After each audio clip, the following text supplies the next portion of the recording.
Hai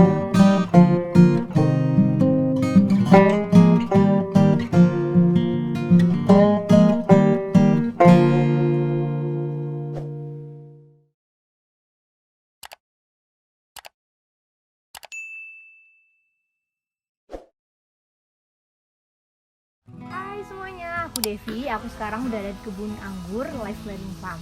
Nah, kali ini aku udah ditemenin sama Kang Gun. Kang Gun, hai. Aku mau nanya nih, awal mula kebun ini adanya tuh seperti apa ya? Asal mulanya ini pas pandemi, terus kita kan ingin membuat lokasi untuk edukasi. Kebetulan waktu itu pimpinan kita main ke Jogja, melihat di sana ada satu komplek desa Kampung Anggur. Ya. Kampung Anggur. Akhirnya kita ingin mencoba di sini. Dan kita, ini tanaman riset pertama dan mungkin jadi lokasi anggur yang pertama di Subang ini. Oh iya. Harapannya bisa menjadi lokasi edukasi yang kita kan ada learning farm itu ya. Jadi untuk media edukasi. Ini baru pertama kali tanam dan belum panen ya sama sekali? Ya. Kalau misalkan panennya sendiri tuh biasanya berapa lama ya? Ini tuh kalau dari keterangan dari pemilik bibit itu, ini 8 bulan sampai 1 tahun itu kita udah bisa panen. Gitu. Yang ini ada pembungaan itu pas 8 bulan itu udah berbunga. Nah, pas 8 bulan nih, aku mau nanya jenis-jenis anggur sendiri di sini yang ditanam tuh apa aja ya? Nah, kebetulan ini kan dataran tinggi ya. Ya. Dataran tinggi, sebentar anggur tuh banyak banget. Banyak banget. Nah, sama yang kita tanam ini jenis anggur yang memang cocok untuk dataran tinggi. Nah, ini yang kita tanam itu ada 2 jenis, ini Nel sama Everest. Perbedaannya sendiri? Perbedaannya sebenarnya sih sama aja ya, cuma dalam bentuk buahnya kalau yang Nel itu agak bulat. Oh, dan ini ininya. semuanya merah dan manis. Dua-duanya, kedua Iya. jenis buahnya emang manis. Terus kalau batang bawahnya ini pakai jenis banana yang agak kecut itu kan, hijau dan kecut. Nah, tadi kan udah dibilang ya, kalau misalkan ini kan memang di dataran tinggi. Dataran tinggi. Nah, di dataran tinggi, kalau misalkan di dataran rendah itu ada pengaruh nggak sih menanam anggur sendiri? Jadi kan kebanyakan yang nanam anggur di dataran rendah ya, dan jenisnya pun ada khusus buat dataran rendah. Sementara dataran tinggi itu jarang. Oh, malah yang jarang tuh dataran tinggi. Karena Iya. tahunya mereka tuh anggur hanya cocok di dataran rendah. Yang panas. Padahal kan ada beberapa varietas yang memang cocok untuk di dataran tinggi. Oh, berarti kedua jenis ini memang cocok untuk kita. dataran tinggi. Jadi kita juga harus tahu nih jenis anggur yang mau kita tanam. Jadi sebelum kita nyari bibit kita harus tahu dulu riwayat pertama bibit itu. Iya. Terus dia memang butuhnya di lokasi seperti apa. Nah, bibit ini sendiri dapatnya tuh dari mana ya, Kang? Nah, ini kebetulan kita dapat dari di kampung anggur itu, Yang di Jogja. Nah, kita ngambil dari sana. Untuk perawatannya sendiri, apakah ada kesulitan atau bagaimana?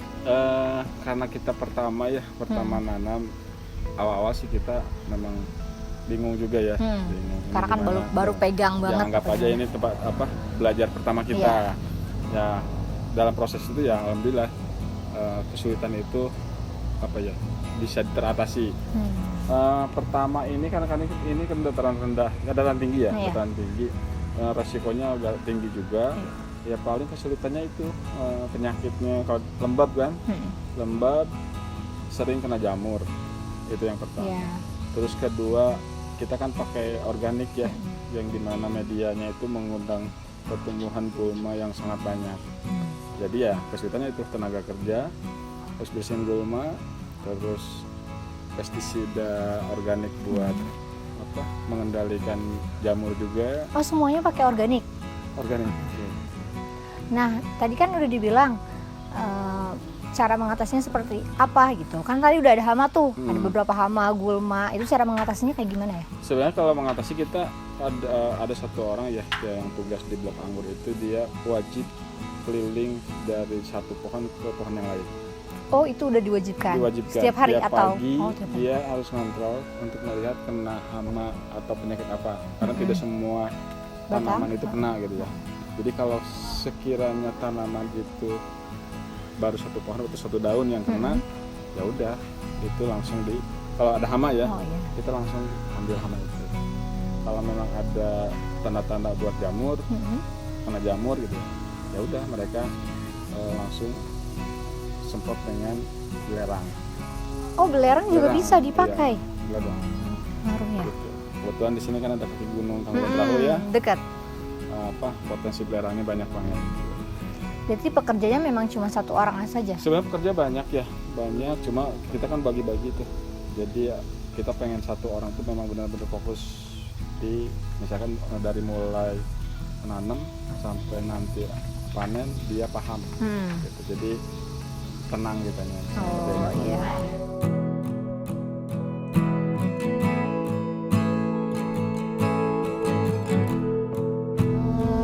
Untuk ini media tanamnya sendiri.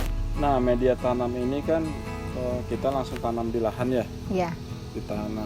Langsung ditanam. Cuma kita modifikasi pencampuran media. Ada 4 media. 4 media yang pertama itu ya tanah yang di sini ya. Iya. Pertama pasir, sama arang sekam, ditambah lagi satu lagi BO. Pupuk kandang kebetulan kita kan punya biogas. Iya. Hasil limbah dari biogas itu kita masukin ke sini. Oh, di sini kan memang ditanam langsung di tanah ya. Iya. Kalau misalkan memang di hidroponikkan atau misalkan ditanam di mana gitu media tanam lain, apa bisa anggur? Ada juga yang dia nanam di apa ya, kayak pot besar gitu ya. Yang pot besar dengan, cuma kita mikirnya ini kita kan pengennya berkelanjutan terus. Si tanamannya hidup terus, sementara pot kan ukurannya terbatas. Lingkupnya kecil. Lingkupnya kecil, perkembangan akar akan terus bertambah terus, ya akhirnya udah kita mutusin untuk di lahan. Tapi bisa nih kalau misalkan ada di di apartemen atau misalkan di rumah-rumah di atasnya. Bisa. Bisa. Cuman akan sedikit kecil gitu ya. Umur hidupnya ngaruh gak sih apa gimana? Sebenarnya sih kalau yang penting kita paham tentang dasar budidaya ya. Yang pertama kan ada faktor kesuburan tanaman itu sudah kita paham. Pertama iklimnya harus cocok. Kedua kesuburan tanahnya, medianya.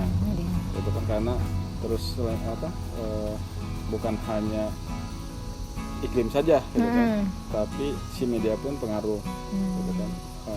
Ada faktor-faktor yang mendukung si media itu. Terus selanjutnya kita pengendalian hama penyakitnya juga.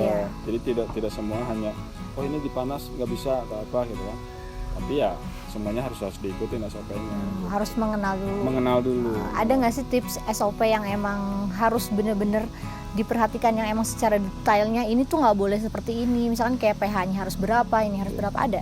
Apa itu? Kalau secara dasarnya sih ada ya.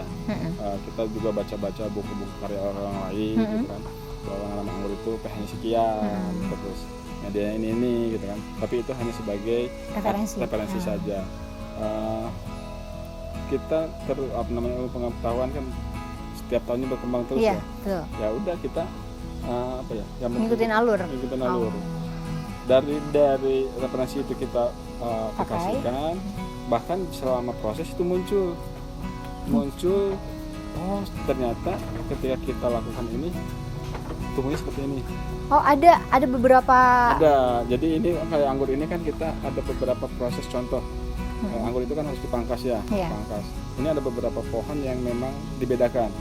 Kenapa sih orang menyarankan pangkasnya harus 14 buku misalkan. Terus yang lain kok beda juga gitu. Kita pengen buktiin aja yang mana sih yang bagus dan cocok buat untuk varietas ini, dan kedua untuk iklim di sini. Oh, di sini juga memang yang paling bagus ada berapa buku nih percobaannya? Kalau ini kita pakai pangkasan ke 14 ya. 14 buku. Alhamdulillah udah mulai berbuah. Sebelumnya ada coba pangkasan berapa belas? 7. Oh, 7 pernah. Ya. Itu apa pengaruhnya dari 14 buku sama yang 7 buku? Maksudnya perbedaannya sendiri? Perbedaannya lama tumbuhnya atau? Pertama, kalau kita dari tumbuhnya sih terlihat jelas ya. Perbedaannya jenjang waktunya agak berbeda. dari ini pertumbuhan batang buat calon buah. Oh, lebih cepat yang 14 buku atau yang 7? Kalau di sini saya lihat yang 14 loh. Oh, ngaruh berarti ya. Itu pengalaman kita. Nggak tahu tempat yang lain beda-beda ya. Iya, ya, karena kan setiap tempat, setiap itu beda-beda ya Kang.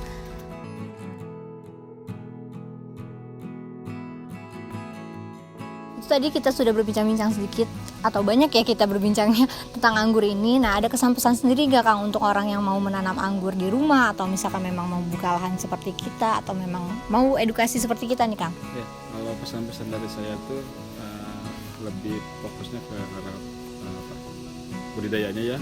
Bagi teman-teman yang punya pandangan bertani itu sulit atau apa, terus tidak punya lahannya gitu kan, jangan dulu kecil hati, karena sebenarnya bukan kesulitan budidayanya, tapi selama kita ingin mencoba semuanya akan muncul.